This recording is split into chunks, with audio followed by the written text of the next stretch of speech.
solo, né? Solo é o que está na terra ali, que a gente pisa, sabe? No No quintal, chão, né? no chão, né? Você tirou dali, né, e botou num vaso, é substrato. Ah, minha flor não tá inchando, o que que eu vou fazer? Eu tô no orgânico. Galera, vamos adicionar um pouquinho de Tudo mineral. bem, né? Um pouquinho, não tem problema nenhum. Ou seja, muda a forma de você alimentar e muda a forma da planta comer. Porque às vezes a gente sempre fica pensando só em nós, né? Mas quando a gente vira essa chavinha que quem tá comendo diferente é a planta e eu tenho que me ligar, é diferente, né, Lego?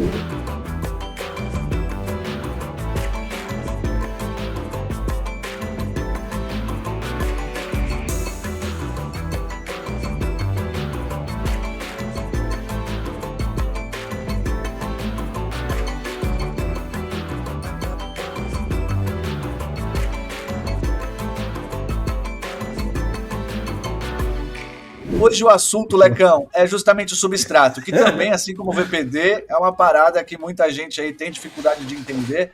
E a gente vai querer partir do basicão mesmo, né, cara? Entender ali o que é o substrato.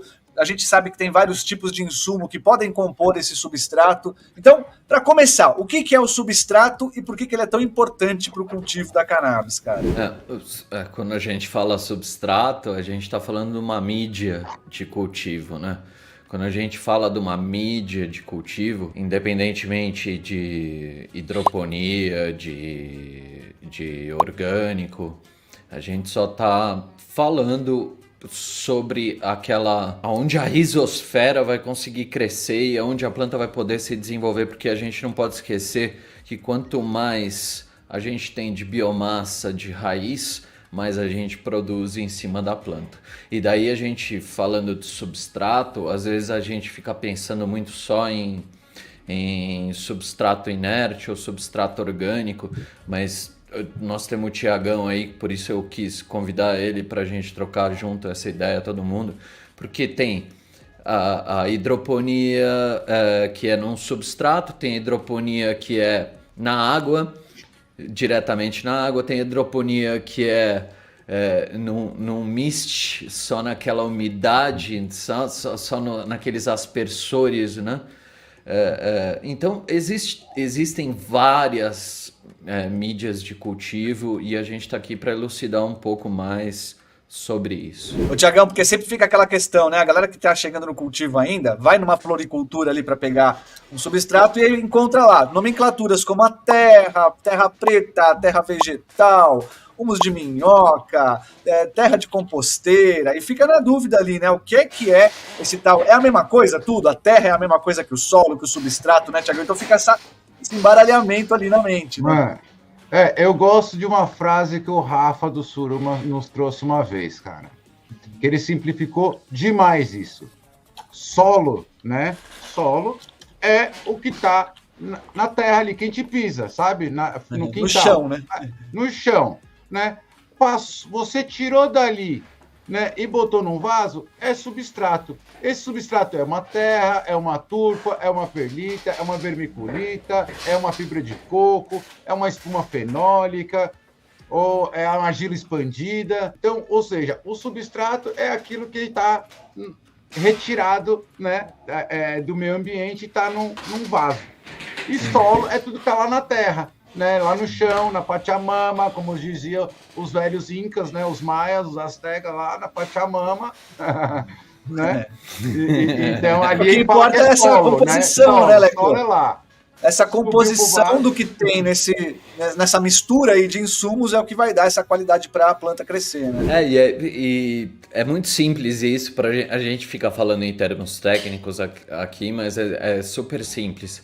Ou a gente está dando essa nutrição vinda do substrato orgânico, ou seja, da matéria orgânica, o que a gente tem ali disponível no solo orgânico, ou a gente está dando hidroponicamente para a planta. Ou seja, hidroponicamente, quando a gente fala hidroponicamente, ao invés dessa nutrição tá no solo, a gente está inserindo essa nutrição na solução de irrigação que a gente está fazendo, basicamente. E daí tem diferentes mídias inertes que a gente vai falar.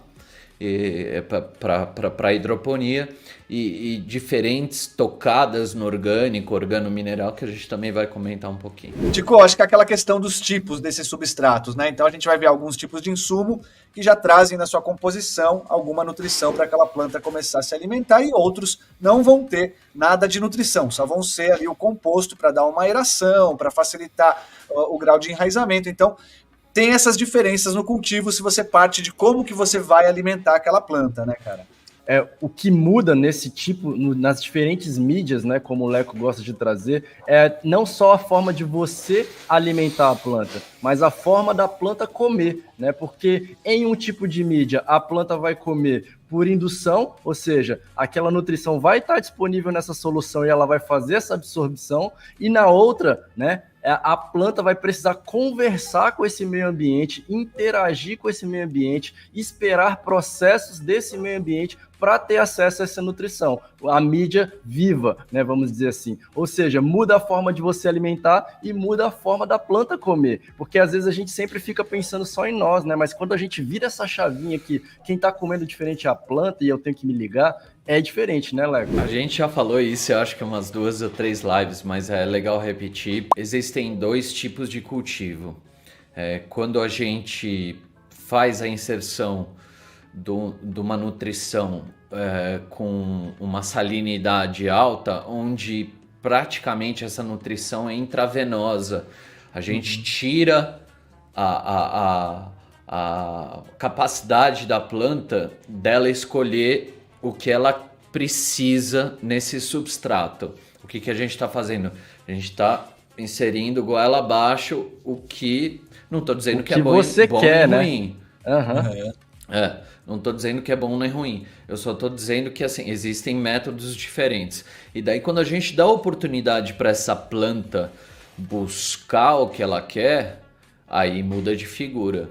Né? E eu acho que esse é o papo além do substrato, né? O substrato vai ser uma mídia para a gente, uma interface para a gente trabalhar com isso. A busca de resultado, ela passa por caminhos diferentes a partir do momento que você escolhe essa mídia, porque você vai ter resultado nas 2 possibilidades, nos 2 jeitos de alimentar a planta, mas vai mudar a tua metodologia de nutrição. Ou você vai nutrir um solo para conversar com a planta, ou você vai entregar para ela tudo que você acha que ela precisa naquele momento, e você vai ter essa questão de balanceio do sal, né, Thiago Reis? Sim, cara, mas mesmo porque que é o seguinte, cara, você pode ter seu solo orgânico e você também pode chegar um momento e botar fazer uma fertirrigação ali e que a planta também vai aceitar, saca? Então, assim, não é a mídia de fato que vai determinar, né? Mas vai determinar justamente o manejo, as quantidades que vai fazer o uso, né? E quando, né, for necessário, né, Leco? E assim, quem está rodando o orgânico, a gente vai falar mais sobre a diferença dessas mídias de cultivo, mas para quem está rodando orgânico e está sentindo uma deficiência, não é problema nenhum a gente inserir um pouquinho de sal ou um aditivo microbiano, ou algo que faça liberar ou solubilizar melhor essa matéria orgânica que está no teu solo. Às vezes a gente está no meio da floração e a gente não tem tempo de que esse fósforo... minha flor não está inchando, o que eu vou fazer? Eu estou no orgânico. Galera, vamos adicionar um pouquinho de mineral. Bem, né? Um pouquinho, não tem problema nenhum. O que a gente precisa entender é que essa simbiose entre os micro-organismos que estão no teu solo e a quantidade de sal, elas estão ligadas. Então, se a gente sobe o sal, a gente corta, a gente deixa essa planta preguiçosa. Ao invés dela buscar o que ela quer, ela vai tirar o que a gente está dando do sal. O que a gente quer? A gente quer uma paridade entre os dois. Então, se ela está tendo uma pequena deficiência, às vezes a gente nem sabe, pode ser uma deficiência que está sendo gerada pelo pH da mídia, e não por uma falta de um nutriente específico da mídia. E daí, quando a gente talvez faça um acerto de pH, o pessoal fala, não vou colocar uma coisa ácida no meu solo. Não, a gente quer acertar o pH exatamente para que a planta possa ter acesso a toda essa gama de nutrientes. Quer dizer, se a gente altera esse pH, a gente diminui a capacidade da planta de absorver nutriente. A gente tem que ter uma gama... Às vezes tem muito nutriente completa. ali, mas essa composição do pH faz com que essas raízes não consigam... A porta fecha, né, para esse tipo de nutrição. E aí, Leco, Exato. a gente trouxe aqui algo... Pode falar, desculpa, pode falar.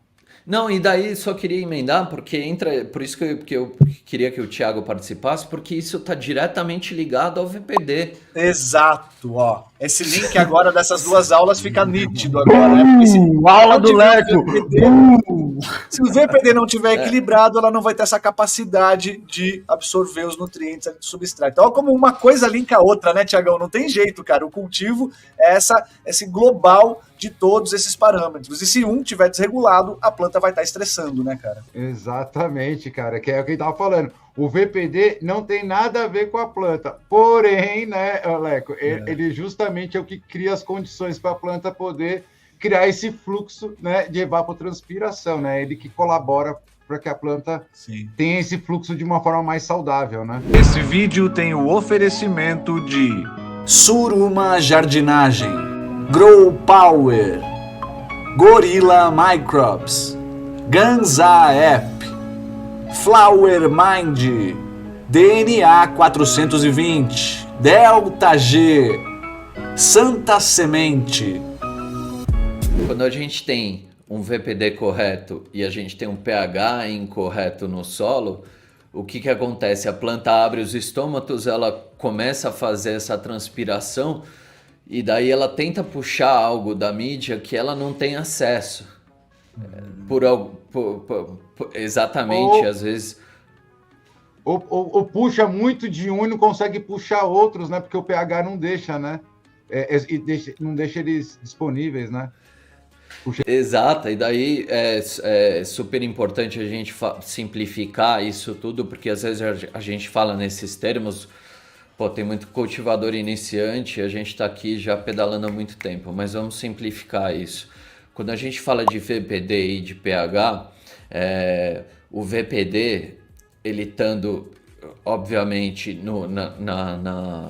na vegetação e na floração, quando a gente tem, por exemplo, uma média, ninguém consegue um VPD perfeito, mas se a gente tentar na vegetação deixar uma proporção, por exemplo, de 25, 26 graus para 70% de umidade, eu acho que é um VPD perfeito para vegetação.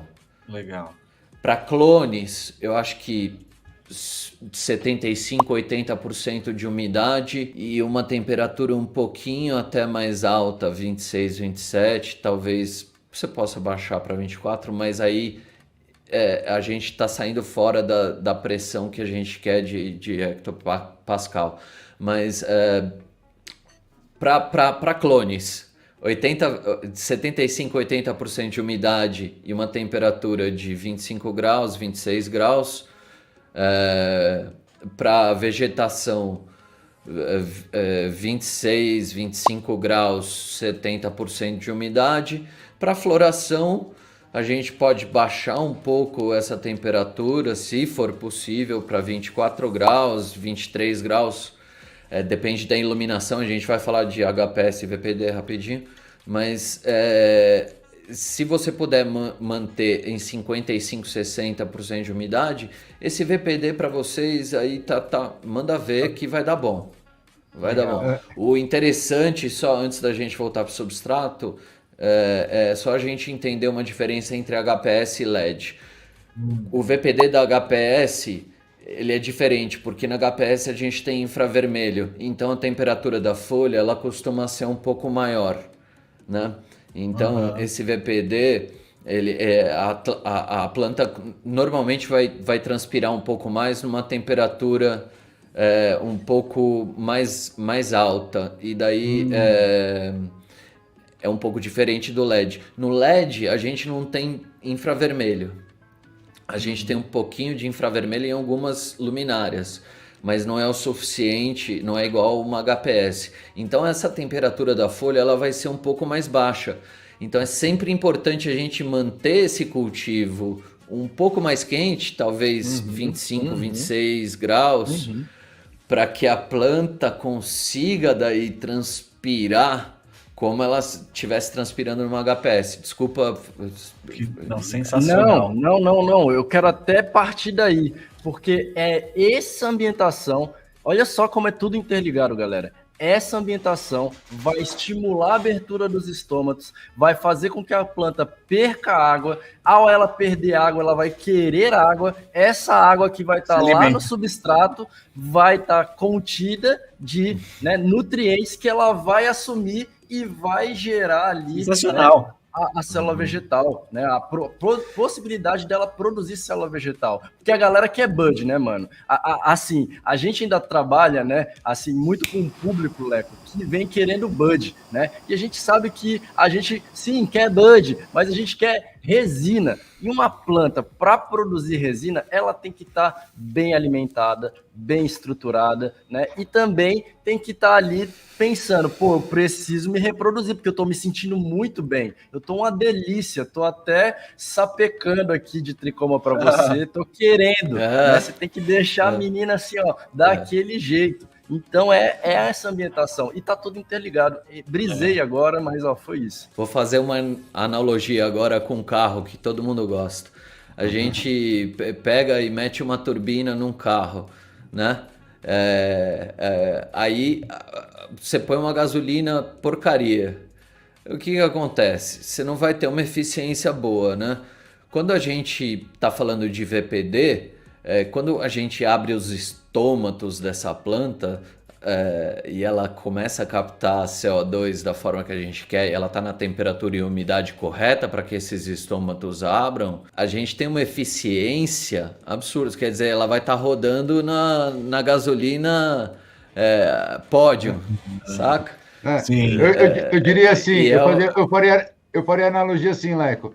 Não adianta nada você botar uma turbina e manter o escapamento original e o filtro de ar original, que é o que você tem que botar uma entrada de ar maior, né? E uma saída de ar maior para que você, né, faça o negócio funcionar. Dê esse fluxo adequado, né? Para que você quer mais ar, né? Ou seja, né? Você quer que isso funcione, você precisa que ele circule melhor, não é isso? Exato. E daí a gente fala, vamos voltar para o substrato. O substrato está diretamente interligado a isso quando a gente está falando de oxigenação das raízes, né? Você quer aprofundar teu cultivo? A gente tem aqui as opções do nosso curso online. Esse curso está sendo aí constantemente atualizado. Tá no precinho ainda. Já tá com a nova edição aí com a aula de extrações medicinais aí que tá top. E vai ter muito conteúdo pela frente. É só chegar. Esse curso te dá certificado também. É muito importante para você que está buscando o habeas corpus ali, né? E já para tirar as dúvidas sobre HC, lá no aplicativo da Ganza App, você vai ter uma consulta gratuita com o Thierry, aqui, nosso advogado do canal, para tirar todas as dúvidas e direcionar a parte burocrática desse processo, né? E as turmas de consultoria aqui, Churu, é aquele opção para você que quer, né, cara, aquele acompanhamento individualizado mesmo. Toda a bancada vai estar junto com você semanalmente, encontro semanal, e tem o grupo do WhatsApp ali que a gente fica trocando ideia diariamente e faz o resumão toda semana. Aqui não tem como dar errado, hein, Churu? Aí não tem como dar errado, e é isso que eu falo. Se você está querendo já chegar no perpétuo ainda esse ano, se você já quer ter resultado, cola na consultoria. A gente vai estudar seu espaço, seu quartinho, sua, como é que chama? Edícula, sua janela, o que você tiver. A gente vai te dar aquela força e ajudar você a conseguir o seu autossustento. E acima de tudo, pessoal, com a consultoria você poupa tempo e poupa dinheiro, tá? Você poupa tempo e poupa dinheiro se você entrar na consultoria. Todo dia vai estar a bancada toda lá no grupo. Para você ter ideia, a gente deixa de entrar em grupos pessoais para poder dar atenção ali na consultoria. E ainda vai ter a nossa reunião semanal para a gente olhar o seu cultivo, se ligar a sua câmera, organizar o plano de cultivo. O Thiago Reis está lá sempre ali, ó, disponível. Eu, Pedrão, todo mundo, sabe? Então, pessoal, quer poupar tempo, quer poupar dinheiro, cola na consultoria. Massa demais, e ó, você quer entrar na consultoria, já ganha o curso na Vasca, não perde essa chance, vem tirar o seu certificado aí de cultivo também.